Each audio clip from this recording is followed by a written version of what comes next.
Bienvenue sur le podcast des Montessori 7, Montessori à la maison. Je suis Anne-Laure Schneider, formatrice Montessori et maman de 5 enfants instruits en famille. Ma mission, c'est d'aider les parents, les assistantes maternelles, bref, tous ceux que dans notre communauté nous appelons des souricettes, à mettre en pratique la philosophie Montessori chez eux, avec leurs enfants ou les enfants qu'ils gardent. Dans ce podcast, nous parlerons donc de pédagogie Montessori, mais aussi de discipline positive, d'instruction en famille, ce que l'on appelle aussi l'école à la maison, de co-schooling et de bien d'autres choses encore. Est-ce que vous avez déjà fait du tri dans les jouets de vos enfants pour vous apercevoir qu'en fait, ils en avaient encore beaucoup trop? Est-ce que vous les voyez papillonner de jouet en jouet sans passer plus de 10 minutes sur chaque? Peut-être qu'ils ne savent plus à quoi jouer alors que vous voyez les étagères qui croulent sous les jeux autour d'eux. Peut-être alors que la rotation des jouets, façon Montessori, est la solution qu'il vous faut. Je suis tombée il y a quelques années sur une émission américaine de télé-réalité qui s'appelait Consumed. Et le principe m'a interpellée. Dans chaque épisode, vous aviez une famille qui se retrouvait consumée slash consommée. En fait, il y a un petit jeu de mots dans le titre qui est en anglais, qui veut dire les deux, consumer et consommer. Et donc, ces familles se retrouvaient consumées ou consommées par leur possession matérielle. Et donc, chacune de ces familles vidait sa maison et acceptait de se séparer de 80% de tout ce qu'elles avaient. Et la famille rentrait ensuite dans sa maison qui était enfin devenue habitable. Le principe peut paraître vraiment extrême, mais les situations aussi étaient extrêmes et les 80% étaient souvent assez facilement atteints. Il y avait des collectionneurs qui accumulaient beaucoup de choses. Et dans l'un des épisodes, on voyait un enfant dont la chambre était absolument mais remplie de jouets. Il y en avait partout. Il y en avait dans les étagères et les placards, comme dans la plupart des chambres d'enfants, mais il y en avait aussi dans des piles de caisses qui étaient réparties un peu partout. Et ce qui m'a frappée, c'est que l'enfant disait qu'il n'arrivait pas à dormir, qu'il faisait des cauchemars, et même qu'il avait peur des monstres, parce que dans la pénombre, les piles de caisses prenaient des formes un peu fantasmagoriques pendant la nuit. Et évidemment, les parents de cet enfant pensaient bien faire. Ils voulaient lui offrir tout ce dont il pouvait rêver, et je crois aussi qu'ils compensaient des longs horaires de travail par des cadeaux matériels. Donc leurs intentions étaient parfaitement bonnes, mais le résultat derrière était catastrophique. Alors après le processus de désencombrement, on voyait le petit garçon qui témoignait qu'il pouvait enfin passer de bonnes nuits et qu'il était beaucoup plus heureux, alors que pourtant il venait de se séparer des 4/5 de ses jouets. C'est pourquoi je vous encourage vraiment à limiter le nombre de jouets de vos enfants. Alors sans en arriver à ce cas extrême de supprimer 80% de leurs jouets, on sous-estime quand même beaucoup, je crois, l'impact que ça peut avoir sur leur développement et plus simplement sur leur bien-être. Mais alors, quel est le principe exact de la rotation des jouets dont je vous parlais et qui est un peu inspiré du principe de la rotation du matériel dans la pédagogie Montessori? C'est très simple, c'est qu'on ne laisse à disposition qu'un petit ensemble de jouets. Et régulièrement, ça peut être tous les jours, toutes les semaines, tous les mois, on va voir ça dans quelques minutes, on remplace ces jouets par une nouvelle sélection. Et on continue ainsi à faire tourner les jeux, d'où le nom de rotation des jouets. C'est un système qui a, il faut le dire, plusieurs avantages. Le premier, c'est que ça fait plus d'espace pour circuler. Et pour les enfants, plus d'espace pour jouer. Parce que quand une chambre est remplie de jouets, c'est l'agacement qui domine. On n'a plus de place pour rien, on ne peut plus dessiner, on ne peut plus jouer, on ne peut plus faire le fou, on ne peut plus danser. Enfin, pour les enfants, en fait, c'est contraignant. Et quand on est parent, je crois qu'il n'y a rien de pire que de ne pas savoir où mettre le pied sans risquer de marcher sur un Lego ou de ne même plus pouvoir faire le ménage parce qu'il y a trop de choses par terre. Alors peut-être que chez vous, tout est soigneusement rangé sur des étagères, mais que ce sont les étagères qui débordent. Et dans ce cas, c'est plutôt que les enfants ne peuvent pas prendre les jouets de leur choix sans en renverser d'autres, ou alors les étaler par terre, et le résultat devient le même. C'est du bazar partout, des enfants frustrés qui finissent par ne même plus essayer de jouer, et des parents qui se retrouvent à devoir ranger 15 fois par jour les mêmes jouets qui se retrouvent par terre. Deuxième avantage de la rotation des jouets, c'est qu'on observe un regain d'intérêt pour les jouets. Et là, je vous encourage à observer les enfants autour de vous. Plus ils ont des stimulations de toutes sortes, moins ils parviennent à se concentrer. En fait, si vous multipliez le nombre de jouets, votre enfant risque surtout de papillonner et de disperser son attention. Il va passer d'un jouet à l'autre avec une préférence pour les jouets les plus colorés ou les plus bruyants, en gros ceux qui lui demandent le moins d'efforts. Comme l'enfant sera incapable de se concentrer, il sera aussi incapable de tirer le moindre profit de ce qui l'entoure, d'apprendre de nouvelles choses ou de découvrir son environnement. Et paradoxalement, il risque même de s'ennuyer. Et franchement, je crois qu'il n'y a pas grand-chose de plus frustrant qu'un enfant qui vous dit d'un air génial: «Maman, je m'ennuie, je sais pas quoi faire», devant des étagères qui sont pleines de jouets. Et bon, en même temps, on peut pas vraiment leur jeter la pierre si nous-mêmes on se met devant notre placard de vêtements en se disant: «Oh là là, j'ai rien à me mettre», hein. Donc bon, je suis moi-même coupable de ça, je vais pas en vouloir à mes enfants, mais le problème n'est évidemment pas que l'enfant n'a pas de quoi jouer, mais c'est qu'il n'a pas ce dont il a besoin. Des jouets qui soient accessibles, faciles à sortir et à utiliser, et de l'espace pour y jouer. Alors ça peut paraître contre-intuitif, mais en fait, si vous limitez le nombre de jeux en accès libre pour votre enfant, il sera étonnamment plus intéressé par ce avec quoi il peut jouer. Du coup, il se concentrera beaucoup mieux sur chaque activité. Et alors que il est très probable qu'il ne jouait plus du tout à certains jeux, il y a fort à parier que l'attrait de la nouveauté, lors d'une nouvelle rotation, ça suffise à renouveler son intérêt lorsque les jouets réapparaîtront sur les étagères. Et pour l'enfant, c'est un petit peu comme s'il recevait sans cesse de nouveaux cadeaux, donc c'est génial. Le troisième avantage de la rotation des jouets, c'est que les chambres sont mieux rangées. Alors si vous avez des enfants parfaitement méticuleux, ordonnés, que leur chambre est toujours impeccablement rangée, tant mieux pour vous. Je me réjouis pour vous. Vous êtes bénis. Alors peut-être aussi que vos enfants passent par leur période sensible de l'ordre. C'est une période qui est précieuse, hein, on en profite quand elle est là. Malheureusement, elle est passagère. Donc si c'est votre cas, je ne voudrais pas être rabat-joie, mais ça risque malheureusement de ne pas durer. Et donc si vos enfants n'ont pas des chambres impeccablement rangées, l'explication la plus probable, c'est que leur chambre est trop difficile à ranger. Parce qu'il y a trop de choses, avec trop de petites pièces différentes, et que chaque chose n'a pas une place bien définie et accessible. Vous avez peut-être déjà entendu cette expression, une place pour chaque chose et chaque chose à sa place. Évidemment, on ne peut pas attendre d'un enfant qu'il soulève une pile de jeux de société pour en glisser un en dessous. Donc quand les choses sont accumulées, la conséquence, ce sont des piles branlantes qui s'effondrent un peu partout. Alors l'idéal, c'est le système Montessori, qui vient des ambiances, des classes Montessori, où chaque objet est disposé à sa place sur une étagère. Mais on peut aussi envisager un rangement vertical pour certains jouets. Vous savez, les puzzles, on a tendance à les empiler les uns sur les autres, mais en fait, on peut les ranger comme des livres. Ce qui permet de sortir un jeu de société ou un puzzle sans bouleverser tous les autres. Et alors, à la fin de cet épisode, je vais vous évoquer aussi quelques autres astuces pour faciliter le rangement. Mais venons-en vraiment à la rotation des jouets.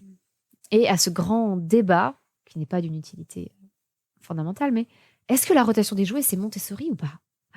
Parce qu'on en entend beaucoup parler, et on parle beaucoup de rotation des jouets Montessori, sans vraiment savoir quel est le lien exactement entre ce qui est un système de rangement d'une pièce et la pédagogie Montessori. Alors ne cherchez évidemment pas ces termes de rotation des jouets dans les livres de Maria Montessori, parce que vous n'y trouverez jamais cette expression. Tout simplement parce que Maria Montessori s'intéressait à l'éducation des plus démunis, des enfants handicapés mentaux jusqu'aux enfants pauvres du quartier ouvrier de San Lorenzo, où elle a implanté sa première casa dei bambini, la maison des enfants. Et ensuite, elle a étendu sa pédagogie à tout le monde. Mais le cœur de son intérêt était les enfants défavorisés qui n'avaient pas vraiment trop de jouets, en tout cas pas trop de jouets pour être contenus dans une seule chambre. Donc, puisque ça ne figure pas dans les livres de Maria Montessori, quel est le rapport avec la pédagogie Montessori? En fait, c'est que ce principe de rotation, il a démarré dans les écoles Montessori.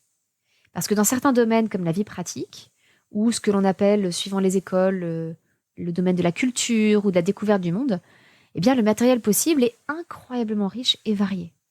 Et tout simplement, il serait impossible de tout faire tenir dans une seule salle de classe. Alors, abordons maintenant la rotation du matériel de vie pratique Montessori. Vous avez les activités de préparation culinaire qui font partie de la vie pratique Montessori. Et rien que là-dedans, les possibilités sont infinies. Parce que vous avez les activités les plus courantes, comme faire du pain, mais au-delà de ça, tout est envisageable. Et bien sûr, ça va évoluer en fonction des saisons.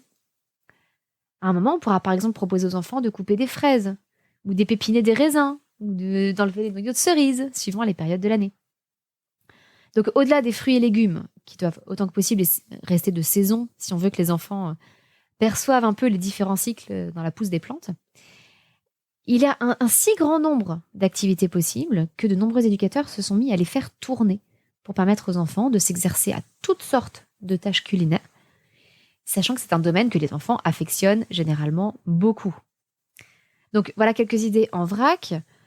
Ça peut être de couper une pomme en quartier, de servir le thé en hiver ou de la citronnade en été, de moudre des épices, d'écraser des coquilles d'œufs au pilon pour les mettre dans le compost, de faire des tartines avec du beurre ou de la confiture, etc. Et en fait, il y a, au-delà de ces activités culinaires, encore beaucoup d'autres choses en vie pratique qui gagnent à être variées. En particulier quand on veut augmenter un petit peu la difficulté d'un travail. Par exemple, l'enfant peut commencer par transvaser des pois chiches à la cuillère, puis passer à des graines plus fines, comme des lentilles. Il peut travailler sa motricité fine avec une pince pour attraper des choses qui sont de plus en plus fines. Et il y a une idée que je trouve assez intéressante que j'ai repérée dans une école américaine. Il s'agissait de retirer les graines d'une fleur de tournesol géant avec une pince à épiler. Enfin, une grosse pince à épiler. Alors évidemment, tout ça, ça dépend de la saison. Et c'est pareil pour le travail de motricité globale sur la ligne Montessori.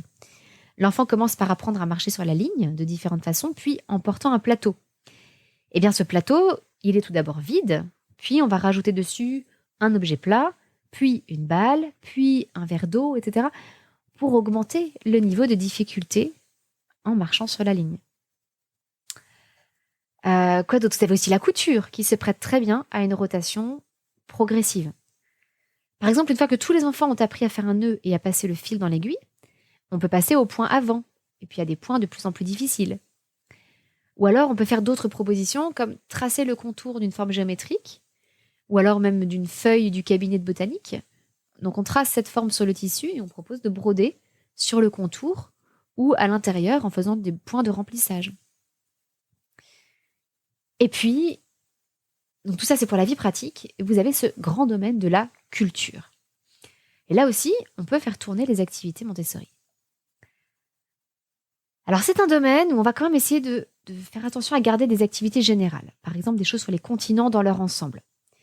Mais on peut proposer aux enfants d'approfondir un sujet particulier pendant quelques mois. Par exemple, l'Antarctique, ou les religions, ou la préhistoire, ou les vêtements à travers le temps et à travers le monde. Et là, je crois que vous commencez à toucher du doigt que les sujets sont sans fin. Et on peut aussi prévoir pendant certains moments de l'année des activités qui seront spécifiques à cette période. Par exemple, sur les différentes traditions de Noël ou de Pâques dans le monde, sur les changements de saison, sur des fêtes locales qui sont traditionnelles. Je pense par exemple à la Saint-Patrick en Irlande, à la Saint-Nicolas dans l'est de la France, à la Saint-Martin en Allemagne, à la Sainte-Lucie en Scandinavie, ou alors à des fêtes historiques, comme nos jours fériés avec le 14 juillet ou le 11 novembre. Alors, bon, ça c'est un petit peu difficile à aborder avec les plus jeunes, mais on peut le faire avec les enfants un peu plus grands. Mais dans d'autres pays, souvent c'est beaucoup plus facile. Par exemple, il y a le jour de l'unité allemande qui commémore la réunification du pays. Donc en Allemagne, c'est l'occasion de proposer des choses là-dessus. À chaque fois, ce qui est important, c'est de commencer par ce qui est le plus proche de l'enfant et de son environnement immédiat. Donc avec les plus jeunes, on va commencer par sa famille, sa ville, son pays. Et petit à petit, et surtout après 6 ans, on va commencer à lui apporter une vision globale du monde et de son histoire. Et on va l'ouvrir à d'autres cultures et d'autres façons de vivre. Maria Montessori était d'ailleurs convaincue que c'était le meilleur moyen d'instaurer une paix durable entre les nations. Elle avait connu avec beaucoup d'acuité les guerres mondiales. Et son idée était d'éduquer les enfants à la paix en leur apprenant à se connaître les uns les autres et à connaître leurs cultures respectives. D'ailleurs, c'est pour cela que j'ai développé des livrets de géographie culturelle que je mets à disposition dans l'accompagnement des Montessori 7. C'est une communauté sur abonnement mensuel dans laquelle vous avez une tonne de ressources, dont ces fameux livrets de géographie culturelle. Il y en a un sur l'Angleterre, il y en a un sur l'Espagne, sur l'Écosse, sur le Mexique, sur l'Argentine, sur la Chine. Enfin bref, il y en a énormément. Et dedans, on découvre plein de choses sur ces pays. Donc pour les activités de vie culturelle, vous voyez que faire tourner le matériel, ça va permettre de proposer un nouveau niveau de difficulté pour l'enfant. Alors là, c'est plus le cas quand même pour la vie pratique, les exemples que je vous donnais autour de la couture, par exemple. Ça peut aussi vous permettre d'adapter les activités aux saisons ou à la période de l'année, que ce soit pour les activités de cuisine ou pour les fêtes locales. Et ça va aussi vous permettre d'approfondir un sujet culturel spécifique pendant quelques mois. Vous voyez quand même pas mal d'avantages à cette rotation des activités Montessori. Et ensuite, il est évidemment naturel d'envisager de transposer cette idée à la maison, sachant que souvent, on a encore moins d'espace à la maison que dans une salle de classe. Pour les personnes qui, comme nous, appliquent la pédagogie Montessori chez elles avec leurs enfants, l'avantage, c'est que même si l'espace est réduit, on n'a pas besoin de maintenir un matériel sorti une fois que notre enfant ou nos enfants s'en désintéressent. Dans une classe, on est obligé d'avoir un exemplaire de tous les matériels de base, les matériels fondamentaux, si vous voulez. Parce qu'il y a toujours un enfant qui va avoir besoin de travailler telle ou telle activité ou de la reprendre après. Alors que chez soi, souvent quand un enfant a dépassé le stade d'une activité, on peut la ranger et la remplacer par une autre. On va ainsi modifier son étagère pour l'adapter aux nouvelles compétences et puis aussi aux nouveaux centres d'intérêt de l'enfant. Donc l'étagère de travail peut s'adapter en permanence aux besoins de l'enfant. Et ça, c'est au cœur de l'environnement préparé dont parle Maria Montessori. On ne peut jamais de toute façon changer un enfant, mais on peut intervenir sur son environnement pour le guider et lui fournir la nourriture dont il a besoin. Donc on va en particulier lui fournir les activités dont il a besoin. Et si on en revient aux jouets, il est encore plus facile de les faire tourner parce que contrairement au matériel Montessori dans lequel chaque activité répond à un besoin spécifique de l'enfant dans son développement, les jouets, eux, sont beaucoup plus généraux. Ils n'ont pas été conçus après de longues expérimentations comme le matériel Montessori. Et il n'a pas pour but de faciliter l'acquisition d'une compétence en particulier. Alors, c'est évident que le jeu permet d'apprendre beaucoup de choses, mais il est là quand même avant tout pour permettre un divertissement. Donc l'enfant ne va pas avoir besoin de répéter le même jeu encore et encore, comme ça peut être le cas avec le matériel Montessori. Les enjeux, de toute façon, ne sont absolument pas les mêmes. Donc on peut très bien mettre en place une rotation juste pour conserver l'intérêt des enfants. Et en particulier, lorsqu'on a une famille nombreuse, c'est vrai que chaque enfant a plus ou moins ses jouets qui sont adaptés à ses goûts et à son âge. Même s'il y a des jeux qui sont en commun. Il y a quand même une base qui est différente pour chaque enfant. Et les jouets qui sont disponibles à un moment donné sont donc multipliés quasiment par le nombre d'enfants. Et c'est là que la rotation des jouets devient vraiment, vraiment indispensable. Bon, je pense vous avoir convaincu de l'intérêt de la rotation des jouets, que c'est lié à la pédagogie Montessori, que ça vient de la rotation du matériel dans les salles de classe. Maintenant, concrètement, comment est-ce qu'on fait? Comment mettre en place la rotation des jouets? Afin de préserver à la fois votre santé mentale et puis l'organisation de votre maison. Parce qu'on peut se sentir un petit peu débordé devant l'ampleur de la tâche et les piles de jouets sans trop savoir par où on va pouvoir commencer.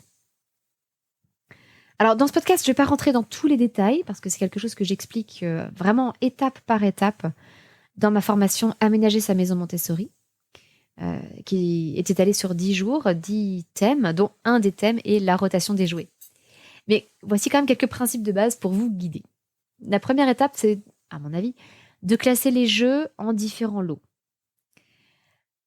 Dans chacun de ces lots, je vous propose de ne mettre que le nombre de jeux que vous êtes prête à ramasser chaque jour s'ils se retrouvent étalés sur le sol.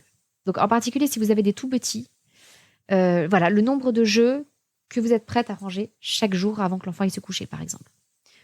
Ou alors, si votre enfant est un peu plus grand, le nombre de jeux qu'il est capable de ranger tout seul dans un temps raisonnable, donc qu'il puisse faire chaque jour. L'objectif, c'est que si vous avez besoin de vous relever pendant la nuit, vous n'ayez plus à marcher sur des briques de Lego. Alors personnellement, je vous propose d'aller un peu plus loin et d'essayer de bien réfléchir à la constitution des lots. De façon à ce que chaque enfant ait un petit peu de tout à chaque instant. Peut-être un puzzle dans chaque lot, peut-être un jeu de société, peut-être un jeu d'imitation comme une dinette ou des poupées, un jeu d'imagination, bref, de varier un petit peu ce qu'il y a dans chaque lot. Et puis, bien entendu, n'hésitez pas non plus à laisser certains jeux qui sont des grands favoris sortis en permanence. En particulier, ceux pour lesquels les enfants aiment bien s'étaler un peu et qui sont difficiles à ranger dans un placard. Ça peut être un coin à poupées, ça peut être une station Lego ou Playmobil qui sont bien conçus. Ça peut être un grand garage à voiture. Bref, à vous de voir. Une fois que vous avez fait vos lots, il faut adapter la fréquence de rotation à l'âge de vos enfants. Avec les plus petits, il vaut mieux ne laisser que très très peu de jeux sortis, peut-être 5 ou 6, mais les faire tourner plus souvent, par exemple tous les jours ou tous les 2 jours. En revanche, avec les plus grands, vous pouvez plutôt envisager une rotation à la semaine, voire toutes les 2 semaines. Et pour trouver le juste équilibre, je pense que le mieux, c'est tout simplement de tester avec vos enfants ce qui fonctionne le mieux. Quitte à être un petit peu plus souple au début, pour trouver vraiment la durée idéale, si vous voyez que vos enfants vous réclament le lot suivant, d'anticiper peut-être un petit peu la rotation des jouets. Je donne encore une fois un peu plus de détails dans ma formation Aménager sa maison Montessori où je vous guide étape par étape justement pour constituer vos lots, etc. Mais je voudrais vous mettre en garde, il y a quelques pièges qui peuvent complètement ruiner votre rotation des jouets. Premièrement, on peut faire preuve de souplesse si les enfants réclament un jeu spécifique, un jeu qui n'est pas prévu pour la semaine en cours, et on peut donc leur donner ce jeu en échange d'un autre jeu qu'ils rendraient. C'est possible. Mais attention, parce qu'à force de multiplier ce genre d'échanges, les lots de jouets se retrouvent complètement déséquilibrés. Et c'est vraiment dommage parce que les enfants risquent de se rabattre sans arrêt sur quelques jouets, plutôt que de redécouvrir tous les jeux un peu oubliés qu'ils ont dans leurs étagères. Donc personnellement, je vous recommande d'être plutôt rigide au début et de ne permettre les échanges entre les jouets qu'au bout de plusieurs mois et plutôt avec des enfants un peu plus grands, de 7-8 ans. Deuxième piège, il est très important que toute la famille soit au courant du fonctionnement et de la façon dont sont rangés les lots. À mes tout débuts, j'avais commis l'erreur de ne pas expliquer le système en détail à mon mari. Et un jour où il a très gentiment voulu faire lui-même la rotation des jouets, il a pris des jouets au hasard sur les étagères où les lots étaient rangés. Et donc, il a complètement mélangé les lots que j'avais mis des heures à constituer. D'où mon conseil suivant, faites une petite liste des jouets contenus dans chaque lot. Je vous conseille de le faire sur ordinateur pour que ce soit plus facile à modifier. Mais comme ça, en cas de mini-catastrophe, comme celle de mon mari qui mélange tout, vous pourrez assez facilement revenir à la situation initiale et réorganiser vos lots, plutôt que de se retrouver découragé pendant plusieurs mois à l'idée de devoir tout recommencer et de retrouver un équilibre dans chaque lot. Et croyez-moi, c'est du vécu. Ça vous prendra 5 minutes de faire une petite liste, ça vous épargnera beaucoup de temps perdu plus tard. Mais bon, malgré les grands principes que je vous ai expliqués et ces quelques pièges à éviter, peut-être que vous êtes encore un peu hésitante sur la façon de procéder. Ou alors découragée par l'ampleur de la tâche, ce que je comprends parfaitement. Et si c'est le cas, je vous invite donc à rejoindre notre merveilleuse communauté dans la formation en ligne Aménager sa maison Montessori. C'est très simple, la formation est découpée en 10 grandes vidéos, avec quelques vidéos annexes. Et chaque grande vidéo aborde une zone différente de la maison. Par exemple, la cuisine, la salle de bain, le lit au sol, la tour d'observation, le rangement des vêtements, etc. Et bien entendu, il y a une journée consacrée à la rotation des jouets. L'idée, c'est que vous puissiez suivre cette formation sur 10 jours. Mais comme vous y avez accès à vie, en fait, vous pouvez très bien prendre le temps qu'il vous faut. Et je sais que certaines personnes me disent j'ai seulement pris la peine d'appliquer les astuces et les conseils d'une journée et déjà, ça me change la vie au quotidien. Donc même si vous n'en tirez qu'une journée, Déjà, ça peut vraiment, vraiment changer votre quotidien. L'idée de cette formation, c'est que vous êtes guidé pas à pas. Vous avez un livret d'accompagnement avec toutes les listes dont vous avez besoin pour pouvoir mettre en place votre rotation des jouets sans vous perdre, petit à petit, et même si vous n'avez qu'une demi-heure par-ci ou par-là à y consacrer. Par exemple, lorsque les enfants font la sieste ou quand ils dorment le soir. Parce que j'aime beaucoup ces émissions où on voit des gigantesques rangements façon Marie Kondo, et on voit les gens sortir tous les vêtements de leur famille ou tous les jouets, etc. Et en fait, c'est totalement irréaliste si vous avez votre vie quotidienne qui continue. Parce que tout va se retrouver sorti et vous allez être découragé. Donc il vaut mieux y aller petit à petit. Et encore une fois, comme l'accès à la formation est à vie, vous pouvez vous y replonger aussi souvent que vous le voulez et aborder un espace tranquillement à la fois. Dans tous les cas, j'espère que vous l'aurez compris, le bazar dans la chambre de vos enfants n'est plus une fatalité. Et vous pouvez vraiment leur simplifier la tâche en réduisant le nombre de jouets et en le divisant par 4 ou 6. En tout cas, le nombre de jouets qui sont accessibles à un moment donné. Et alors, croyez-moi, hein, chaque fois que nous avons mis en place ce système, parce qu'on a déjà déménagé plusieurs fois, et puis vous avez bien compris qu'après l'intervention de mon mari, on a dû recommencer encore une fois derrière. Mais à chaque fois qu'on l'a remise en place, on a vraiment, vraiment vu la différence. En plus, j'espère qu'avec ces quelques conseils de la fin, vous ne reproduirez pas les erreurs que nous avons commises et que de votre côté, vous trouverez dès le premier coup la bonne solution pour votre famille. Donc encore une fois, je vous invite, si vous voulez en savoir plus, être davantage guidé ou découvrir comment aménager les autres espaces de votre maison, à rejoindre la formation Aménager sa maison Montessori. Le lien est dans l'article associé à ce podcast. Et puis, de mon côté, je vous souhaite une excellente semaine. Je vous donne rendez-vous mardi prochain. À très bientôt. Votre petite sourisette, Anne.